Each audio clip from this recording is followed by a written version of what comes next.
For the first part of Synthesis 3, I'm going to summarize what I thought were the most important primary arguments, theories, and big ideas, as well as the key words and seminal work in Hilary Jenks' book, Literacy and Power. Jenks begins the book by exploring what literacy is and defines literacy as the ability to read and write. In addition to that, she also adds that literacy has gone beyond just reading and writing and has become a social practice. Then she goes on to define critical literacy as a tool that examines and analyzes text in order to understand, as well as question how power, social structures, and ideologies work. Jenks emphasizes the importance of critical literacy leading to transformative action. This means that individuals not only understand and critique texts and social issues, but also actively towards positive change. I'm going to start with neo-Marxists and Foucault and power theory. According to the neo-Marxist theory of power, it emphasizes domination as a primary element with a critical literacy.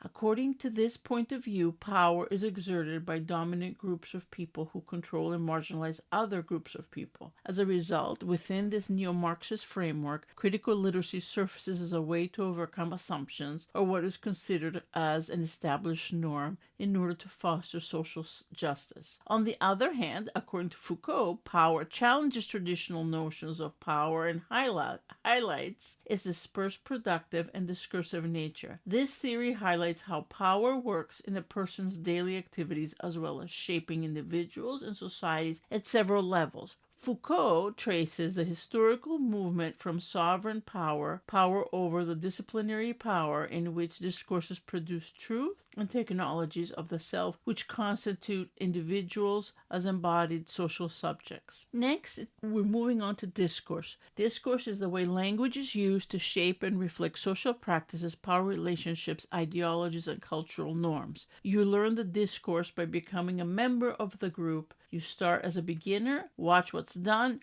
go alone with the group as if you know what you're doing when you don't, and eventually you can do it on your own.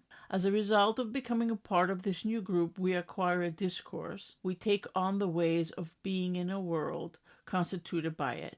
Thus, our identity changes as well. Next, in Fairclough's model for critical discourse analysis, we see that Fairclough's model goes beyond the traditional way of doing a linguistic analysis, as it includes three dimensions: objective analysis, processes of production, and reception, sociocultural and contextual conditions. And it introduces and analyzes text, emphasizing the ethical dimension of text positioning and its effects. Fairclough examines the social processes as well as power relations that exist within a text, as well as how society influences it. Fairclough's theory aids in looking at how discourse is affected and shaped by hidden ideologies and power relations that exist in language and one's social cultural background. Next is Thompson's modes of operation of ideology. One way of looking at ideology is through Thompson's modes of operation of ideology, which are separated in 5 modes: legitimation, dissimulation, unification, fragmentation, and rarefication.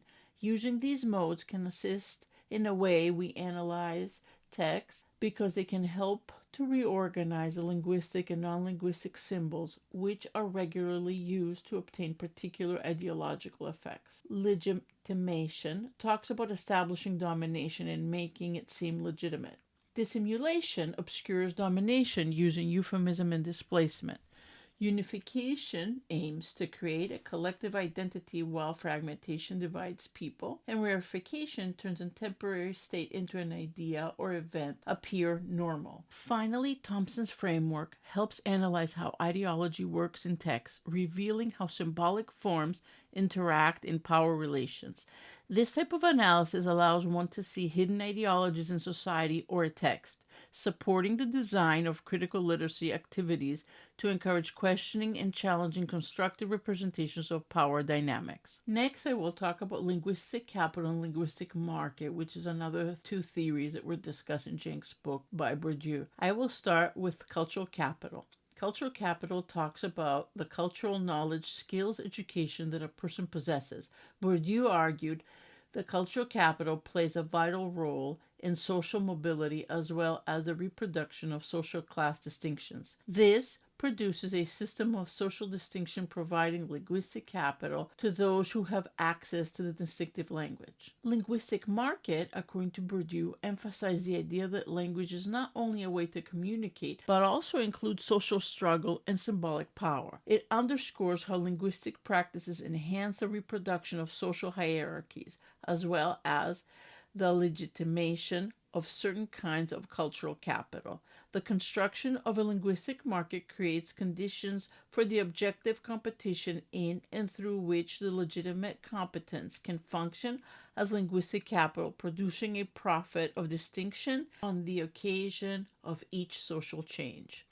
The last thing I'm going to talk about in this part is design and redesign. Design, the role, the production of a critical text focusing on critical writing, identity, and power. Design focuses on the transformative power of giving people control over their writing, which encourages meaningful and pleasurable writing.